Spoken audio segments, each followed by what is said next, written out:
Bismillahirrahmanirrahim. Assalamualaikum warahmatullahi wabarakatuh. Asyhadu an la ilaha illallah, asyhadu anna Muhammadar Rasulullah.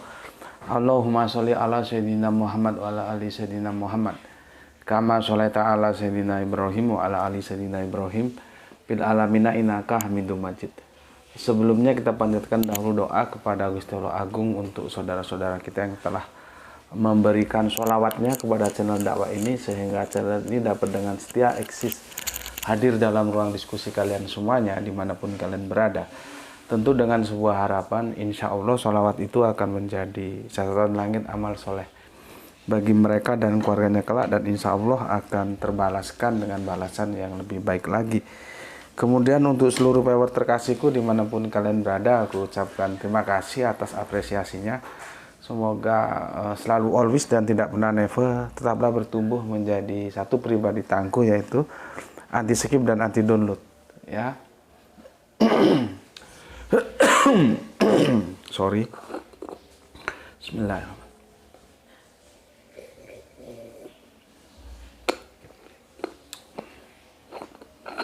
Bagi yang berkenan, silahkan saja di-share, tapi linknya ya, link kajiannya, jadi jangan diunduh, dipotong-potong gak karuan lalu diunggah ulang. Aku tak pernah kasih izin untuk yang seperti itu.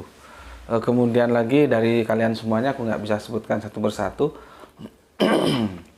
Terima kasih atas doa baiknya untukku dan keluarga, dan semoga kebaikan doa itu juga tercurahkan untuk kalian semuanya, ya. Sama saudara kita saling mendoakan, semoga kebaikan doa-doa kita menjadi bagian dari sekian banyak doa yang dikabulkan oleh Gusti Allah Agung. Amin amin ya rabbal alamin. Mohon dipersori kalau nanti unggahannya pasti telat ini, karena ya kesibukan yang tak terhindari ya. Jadi ini syutingnya sudah malam, ba'da maghrib ya, nggak tahu nanti dia perlu waktu berapa lama untuk render ya, editing, kemudian baru untuk unggah lagi ya. Maka supaya tidak terlalu malam, nanti kasihan saudara-saudara kita yang ada di Palu, di Indonesia Timur sana, Kalimantan, kemalaman ya.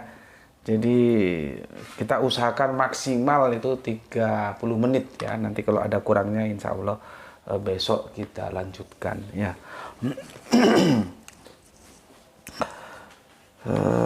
Kita lanjutkan ya, mengalahkan Yesus. Sebentar ini supaya enggak gerak-gerak. Oke. Mengalahkan Yesus.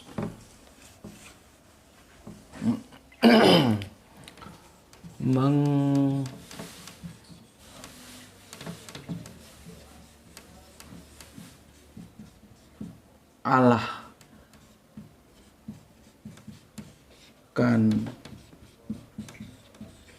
Yesus ya. Menyulap kata, merubah makna ya. Menyulap kata, merubah atau mengubah, merubah makna ya. Ini seri yang ke-7, seri ke-7 ya. Mazmur 457, Mazmur 457 dan Ibrani 1:8. Oke. Kemarin Mazmur sudah aku jelaskan secara total, Ibrani juga aku sudah jelaskan secara total. Tinggal nanti kita membangun sebuah puzzle dari serpihan-serpihan informasi yang kita kumpulkan. Ya, seperti janji aku kemarin, sekarang aku akan menjelaskan kepada kamu sebetulnya posisi Ibrani ini gimana sih? Karena di sini menjadi perdebatan di antara teolog, apakah benar dia tulisan Paulus atau bukan. Ya, sebelum ke sana aku baca dulu komen yang masuk dari kalian ya.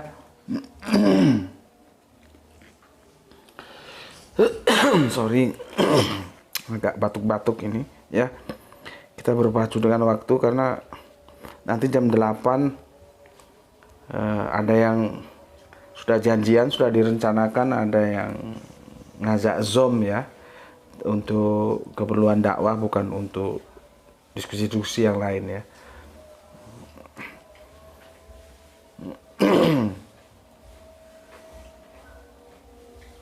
Oke, akan aku bacakan yang penting-penting aja dulu ya. Mengalahkan Yesus.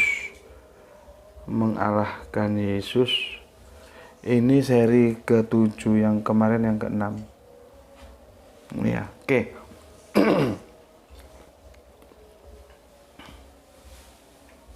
Oke,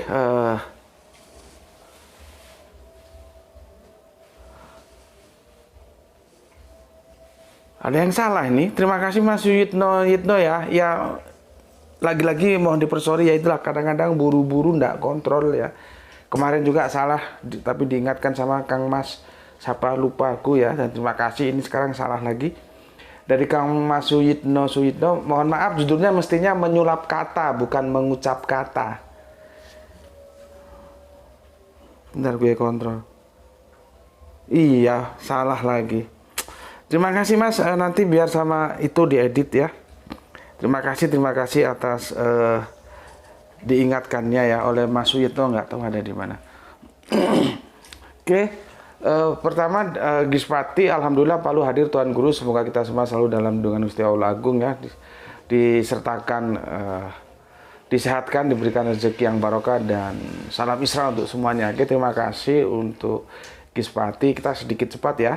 Untuk Kang Mas Juanto, oke, matur nun ya, kajian sastra yang mantap. Assalamualaikum, waalaikumsalam, oke, matur nun. Kemudian Kang Nurkolis, alhamdulillah Brebes hadir ngaji, salam ubaru dan salam Islam rasional guru, oke, matur nun.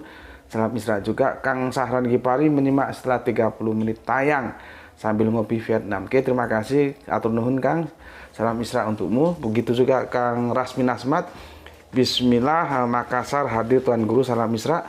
Salam Isra juga untuk semuanya yang ada di sana. Kemudian Bapak kita, Bapak Ikhwan Tamin, salam Isra, Tangerang Jenjimak, semoga membawa manfaat jadi sodako jariah. Amin, amin. Terima kasih Bapak doanya ya. Salam Isra untuk semua saudaraku yang ada di sana.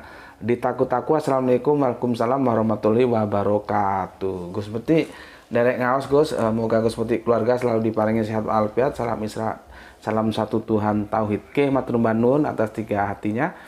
Dan salam Isra untuk semua yang ada di sana. Kang Mas jagoan kita dari Jaksel, Rio Anwar Kusuma, oke, Jaksel hadir Gus, oke, terima kasih. Salam Isra juga. Kemudian Dian Yuda Semarang ngaji Gus, oke, monggo, salam Isra untukmu. Kemudian Arif Buksinin ya, Tuban siap hadir Gus, oke, terima kasih, salam Isra untukmu. Bapak kita Abdul Muluk, assalamualaikum, waalaikumsalam. Dari Serdang Jenjimak Gus, salam Isra untuk semuanya, oke, terima kasih, matur, thank you. Kita lanjutkan. Kang Irfan Al Akbar, peristiwa penyalipan ini memang masih misteri alias meragukan hingga hari ini. Bukan saja stuntman, lawang bentuk tiang salibnya saja juga masih perdebatan kok. Ada yang bilang salibnya berbentuk sebatang tonggak, bukan salib cross. Embuh lah, masih menyimak dari rumah di Malang. Oke, terima kasih. Memang semua perdebatan, makanya itu Al-Quran itu informasinya sangat-sangat akurat sekali. Ya, mereka hanya berprasangka, sakwasangka.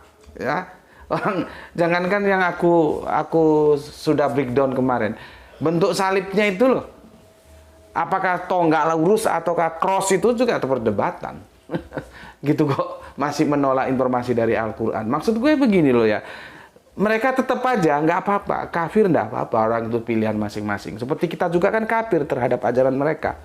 Tapi setidaknya sebagai kebenaran aksiomatis itu diakui. Peristiwa penyalipan itu sesuatu yang perdebatannya sangat tinggi. Makanya Al-Quran mengatakan yang disubiha itu bukan manusia, tapi peristiwanya menjadi subiha. Dan itu bisa kita telisik dengan tidak adanya domir hu di sana. Kalau itu ada stuntman, dia harus berbunyi subihahu, begitu. Ya, jadi kalau sampai Kang Irfan Al Akbar bilang embuh lah, itu sebuah kejenuhan yang sudah titik puncak. Dikasih tahu nggak mau tahu atau pura-pura budek juga heran gue. Ya. Sampai Kang Irfan mbuh lah itu saking judeknya kata orang Jawa. Penyaliban itu sesuatu yang perdebatan, terus mau dipercaya gitu. Oke. Itu Kang Irfan Al-Akbar, terima kasih ya, sampai judek dia bilang mbuh lah.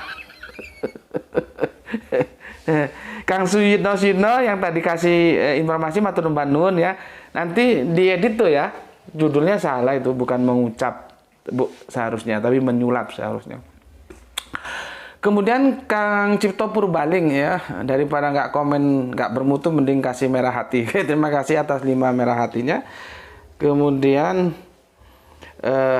Kang Oskis nggak ada izin nyimak Gus G, monggo Kang Mas dilanjut nggih. Kemudian Kang Wahyudi Junaidi, Assalamualaikum Gus. Waalaikumsalam. Menurut Ayas penyalimat itu hanya dongeng karena Isa alaihissalam tidak pernah disalib. Yang disalib itu Yesus, salam Isra. Wah, kamu ngawur juga. Hati-hati kalau ngomong. Ya. Perkara mereka tidak mengakui bahwa Isa itu bukan Yesus dan Yesus bukan Isa, itu urusan mereka. Tapi kita orang Islam, yang dimaksud Isa dalam Al-Quran itu ya Yesus itu, gitu loh. Jadi pernyataanmu ini bermasalah. Nggak tahu kalau kamu seakidah sama mereka yang kafir itu, ya monggo silahkan. Ya, jadi hati-hati kalau mengeluarkan pernyataanmu bermasalah ini. Yang disalib itu Yesus. Justru Yesus itulah yang disebut dengan nama Isa di dalam Al-Quran. Ya, Wahyudi ya, hati-hati kalau ngomong. Kecuali kalau memang akidahmu sama dengan saudara kita yang Kristen, ya tidak ada masalah. Gue sih nggak mau paksa-paksa, gue sampaikan apa yang harus gue sampaikan sebagai kebenaran yang Qur'ani, yang sunnah. Gue sampaikan, mau terima mau tolak, gue nggak ada masalah. Jadi kalau misalkan ini ya, ternyata enggak akidah gue sama dengan Kristen, ya nggak apa-apa, monggo. Berarti Isa menurutmu bukan Yesus, ya itu sama dengan teman-teman Kristen, monggo silahkan, ya, monggo silahkan. Nggak harus semuanya ya. Siapapun yang ngaji di sini nggak harus setuju dengan pendapat gue, silahkan. Ya, gue kasih kebebasan. Ya, kalau menurut pendapat gue ini, yang gue pahami dari gue ngaji sejak kecil sampai sekarang ini, ya, yang dikatakan Isa dalam Al-Quran itu ya Yesus yang di dalam Bible itu. Ya, oke, monggo silahkan. Kemudian gue selesai ya. Nah, sekarang gue jelaskan ya. Ini sudah masuk waktu Isa. Tuh. Dan ada apa namanya? Peringatan milad juga ya. Jam 8 nanti Zoom juga ya. Jadi nggak apa-apa lah, yang penting kita ngaji ya sedapat-dapatnya. Aku bacakan saja ya secara ringkas supaya kalian paham dulu duduk permasalahannya kitab Ibrani ini ya. Siapa penulis kitab Ibrani itu? Ya. Tools apa yang bisa kita gunakan untuk meneliti sebuah tulisan? Ada tulisan, kita teliti. Apa toolsnya? Maka penelitian tentang siapa penulis dari sebuah tulisan, dari sebuah kitab adalah bukti internal dari tulisan itu sendiri. Biarkan tulisan itu berbicara. Biarkan Ibrani itu berbicara.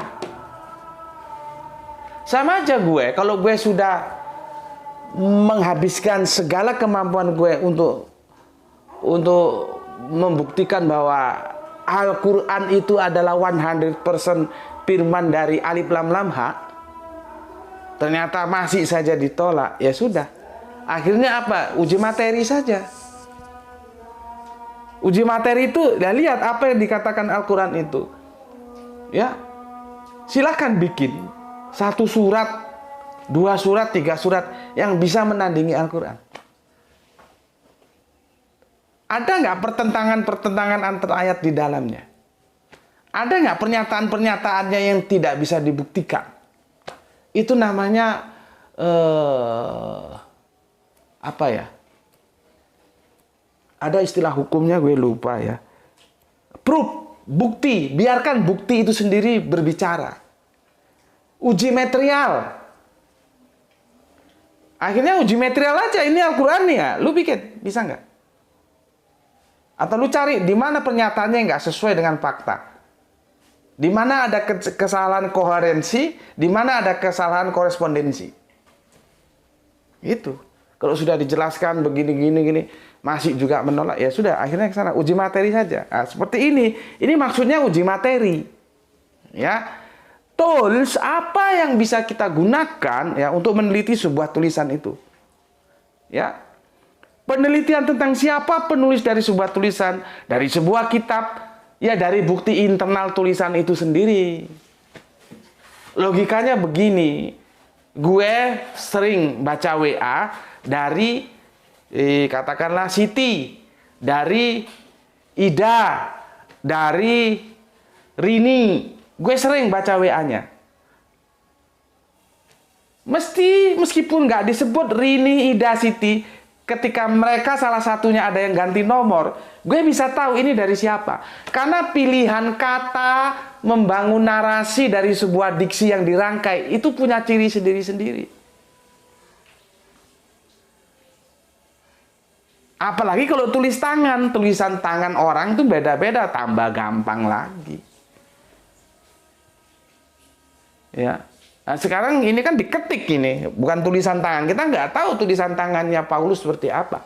Tapi kita bisa tahu dari narasi, rangkaian dari diksi-diksi yang digunakan Paulus, bagaimana susunannya, itu akan bisa membuktikan apakah Ibrani ini sebetulnya tulisannya Paulus atau bukan. Baru nanti kita masuk ke intipatif.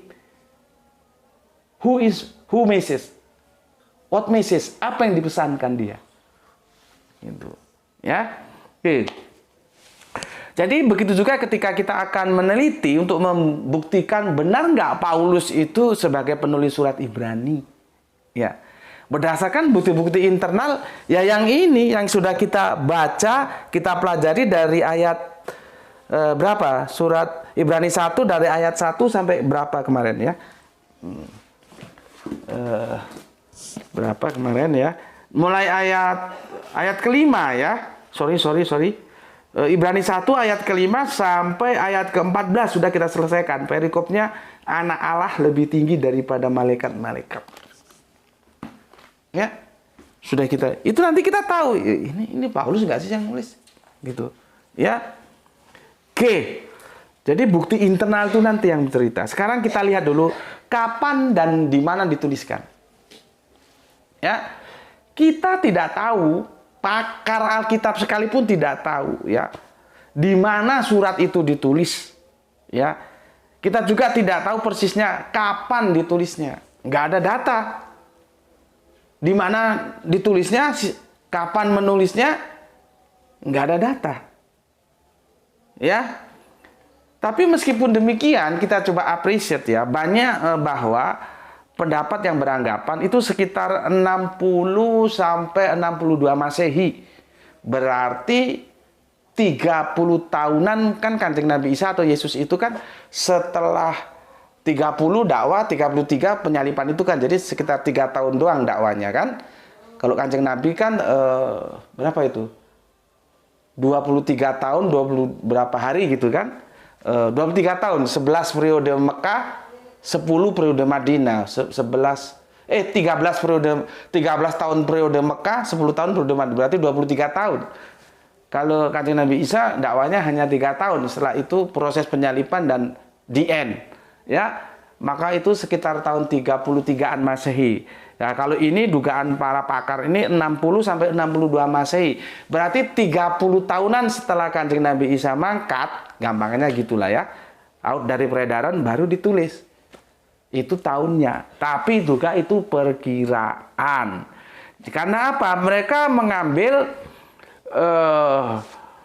perbandingannya adalah ketika Paulus menulis surat kepada jemaat di Filipi, Kolose, Efesus, dan Filemon. Kalau Filemon ini ingat gue nama orang, bukan nama tempat.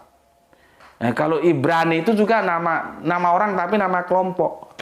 Orang-orang Yahudi itu disebut juga orang Ibrani. ya. Jadi bukan nama tempat Ibrani itu ya. Kepada siapa kitab ini dituliskan dan mengapa? Kita cari tahu ya. Penulis menuliskan surat ini kepada orang Ibrani untuk mendorong supaya orang-orang Yahudi itu mempertahankan iman mereka ya dengan cara menerima Yesus Kristus. Gitu loh. Jadi surat ini jadi hampir sama Injilnya Matius. Sebentar, udah 20 menit. Matius itu menulis Injilnya untuk ditawarkan, untuk dipasarkan, untuk didakwahkan kepada orang-orang Yahudi. Begitu juga surat Ibrani ini. Makanya disebut Ibrani, surat kepada orang Ibrani. Biasanya Paulus itu nama suratnya dikasih nama tempat atau nama orang gitu ya. Ini nama orang tapi kelompok ya, bukan nama tempat Ibrani itu ya. Jadi itu dalam rangka menawarkan Yesus kepada orang-orang Ibrani. Tujuannya itu. Oke. Sekarang ya, puncak dari apa yang kita diskusikan, siapa yang menulis kitab ini? Ya. Kalau mainstream sih ya, kebanyakan orang tentu jawab mereka, siapa yang menulis kitab ini? Kitab Ibrani ini siapa yang nulis? Paulus. Itu mainstream. Karena memang setelah Injil kanonik susunannya ya, Matius, Markus, Lukas, Yohanes, kemudian Kisah Para Rasul, kesininya kan itu sudah nanti ada Petrus, ada Yakobus, ada 2 Yohanes. Itu kan sudah kelompoknya surat-surat Paulus juga ada di sana. Termasuk Ibrani ini. Maka dari itulah ketika mainstream ditanya, mereka rata-rata mengatakan Paulus yang menulis surat Ibrani ini. Gitu ya. Namun aku ini ya sedikit dari bagian yang mempertanyakan apakah Paulus benar yang menulis surat ini. Gue nggak percaya. Gue bagian dari yang sedikit. Kalau yang banyak mengatakan itu Paulus, gue nggak. Itu bukan Paulus. Alasannya harus ada dong, kan? Nggak boleh asal. Enggak, itu bukan Paulus. Alasannya apa? Gue kasih tahu. Ya. Karena gaya bahasanya berbeda dari surat-surat Paulus. Belum lagi kontennya. Gue tadi sudah kasih contoh. Ada Siti, nulis WA sama gue. Ada Rini, ada Ida, ada lagi Juleha. Tiba-tiba salah satu dari mereka nomornya hilang atau apalah. Mereka ngirim WA ke gue yang nomornya hilang itu dengan nomor baru. Meskipun nomor baru gue bisa identifikasi, oh ini dari Siti, oh ini dari Juleha, oh ini dari Ida, oh ini dari Rini. Karena apa? Gaya penulisan, pemilihan diksi, dan penyusunan narasi setiap orang itu beda-beda. Begitu juga ini yang gue bilang, ya. Dengan alasan apa? Karena gaya bahasa berbeda, susunannya berbeda dari surat-surat Paulus lainnya. Ya, jadi memang ini ada rasa, perasaan. Nggak bisa. Kalau lu nggak biasa baca suratnya Paulus, nggak bisa. Seperti contoh WA tadi kan perasaan itu. Sering baca akhirnya kita paham. Rasa kita bisa bilang, oh ini dari si ini gitu. Seperti tadi gue bilang, apalagi kalau ada tulisan tangannya. Ya lebih gampang. Ya. Itu mamanya Graito sama Graito nulis, makan pecel pakai tangan, dikasih ke gue. Gue lihat tuh gue bisa tahu ini yang nulis Graito atau mamanya, gue bisa tahu. Karena apa? Tulisan orang itu beda-beda. Cuman sayangnya kan kita menerima surat Paulus dalam ketikan. Tapi jejak itu masih bisa kita baca. Dengan apa? Substansinya, narasinya, diksinya seperti apa itu bisa kita gunakan untuk melihat, oh ini bukan Paulus. Gitu. Ya. Tapi ada yang begini ya, begini. Ada yang mengatakan ya dengan alasan karena gaya bahasanya berbeda dari surat-surat Paulus, berarti itu bukan tulisan Paulus, ya.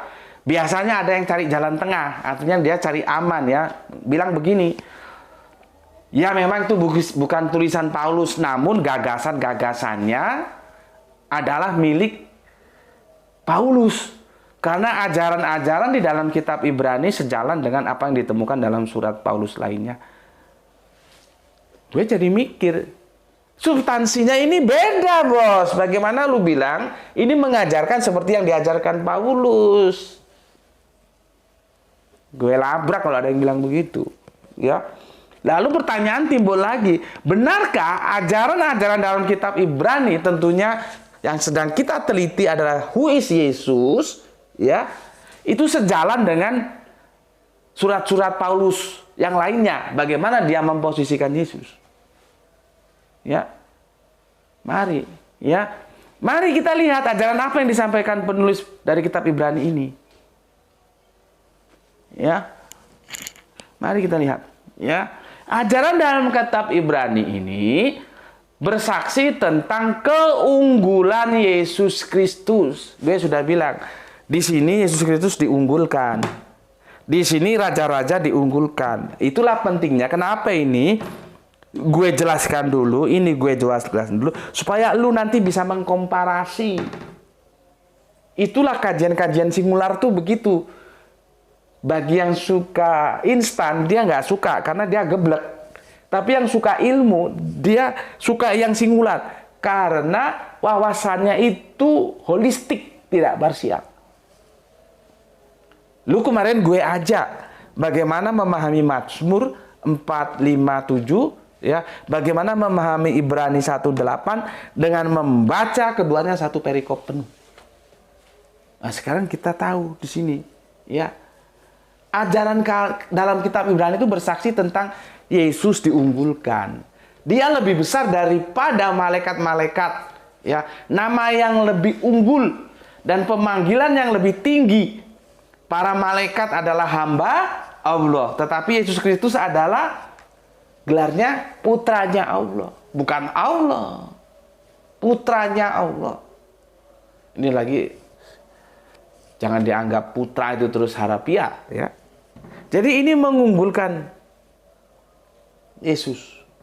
Di sini mengunggulkan Raja. Ya. G. Ya. Tetapi perlu diingat. Setinggi-tingginya Paulus mengangkat Yesus hingga lebih tinggi dari para malaikat. Taruhlah ya, taruh kata Ibrani ini tulisannya Paulus. Tetap aja ada yang aneh. Karena apa?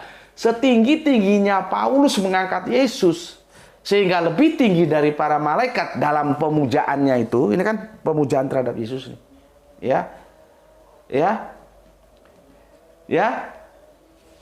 Yesus Kristus adalah ya, tetap aja dia diposisikan sebagai putra Allah. Ya. Tidak pernah memposisikan Yesus sebagai Allah. Tidak pernah. Setinggi-tingginya Paulus ya, taruhlah ini suratnya Paulus, oke lah. Setinggi-tingginya Paulus memuja Yesus, Paulus tidak pernah mengangkat, menyulap Yesus itu menjadi Allah. Tidak pernah. Sedangkan di Ibrani 1:8 itu, waduh harus gue tulis ini ya. Ibrani, oh ini ya, nggak usah gue tulis ya. Supaya singkat, sudah 30-an ini. Ibrani 1:8 ini, kalau kita baca, mau tidak mau Yesus itu menjadi Allah.